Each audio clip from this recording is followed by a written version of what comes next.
On a commencé cette opération en 2003 et en fait on a assez vite perçu qu'on était dans un environnement particulier.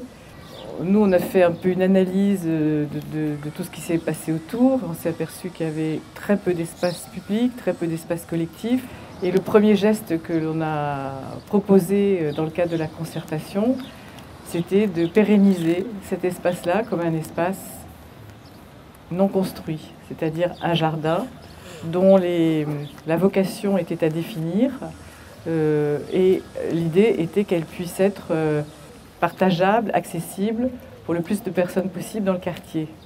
Et en cela, je le souligne, c'est un des premiers principes quand même du développement durable, que de faire en sorte qu'une opération, aussi exemplaire soit-elle, elle ne profite pas qu'à elle-même, mais qu'elle améliore une situation qui existe et qu'elle en fasse profiter tous ceux qui peuvent être concernés. C'est un terrain qui est quasiment orienté nord-est, nord-ouest, avec une très petite façade côté sud. Et cette façade côté sud, c'est celle du bâtiment R+2 que vous voyez ici. En hiver, elle ne voit pas beaucoup de soleil à cause des vis-à-vis. Donc ce n'est pas un bâtiment qui était a priori favorable pour faire un bâtiment passif. Moi, ça m'intéressait sur ce site de montrer qu'on pouvait faire un bâtiment passif et sans rien sacrifier à l'architecture. Quand je dis rien sacrifier à l'architecture, je veux dire déjà rien sacrifier au confort des habitants. C'est pour ça que vous voyez des très grandes fenêtres. Les fenêtres, on a plus de 24% de surface vitrée. Nous avons presque toutes les salles de bain qui ont un éclairage naturel via une fenêtre. Les paliers sont également éclairés par de la lumière naturelle, ainsi que la cage d'escalier. Pour les orientations d'appartements, on a voulu avoir au moins des doubles orientations, voire des triples orientations. Donc on a double et triple orientation.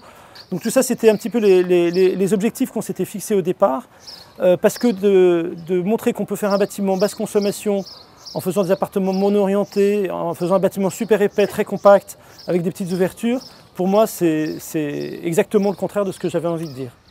C'est un bâtiment en ossature béton, très fortement isolé par l'extérieur. On a 26 cm d'isolation.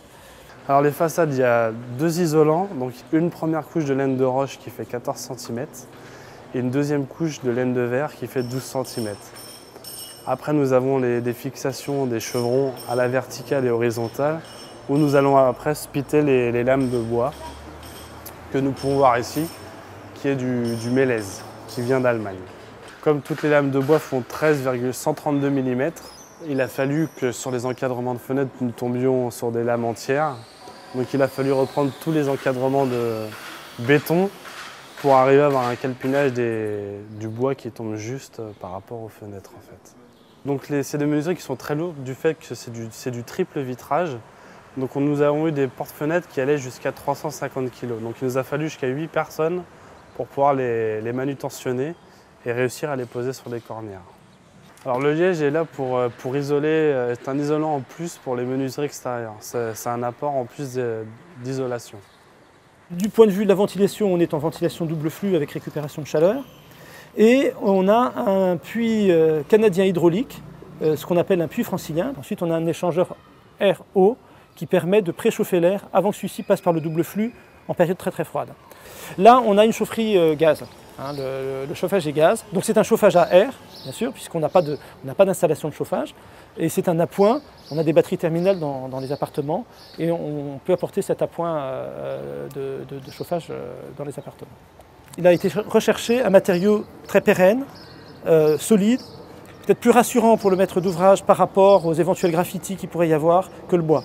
Donc le bâtiment qui au départ d'ailleurs était conçu en bois de pied en cap, on a changé le projet, on a mis ce sous-bassement en acier qui me plaît beaucoup. C'est de l'acier Corten, ça va rouiller si vous revenez dans quelques semaines, ce sera complètement oxydé. Et donc c'est simplement pour traiter ce sous-bassement par rapport au fait qu'il est en contact avec l'espace public de la rue. Voilà, ça n'a pas d'incidence sur les consommations bien entendu. On est à peu près à 2800 € du mètre carré, ce qui correspond au coût de construction dans le quartier pour des bâtiments de ce type. Il n'y a pas de surcoût réel lié au fait que c'est un bâtiment passif. Montrer ça, faire ça, pour moi, ça veut dire qu'on n'a pas de raison aujourd'hui sur du logement social de ne pas faire du logement passif. À Paris, on peut le faire quelle que soit la situation. Peut-être qu'il y a des exceptions sur des bâtiments de très grande hauteur C'est à étudier, mais on est capable de faire ça.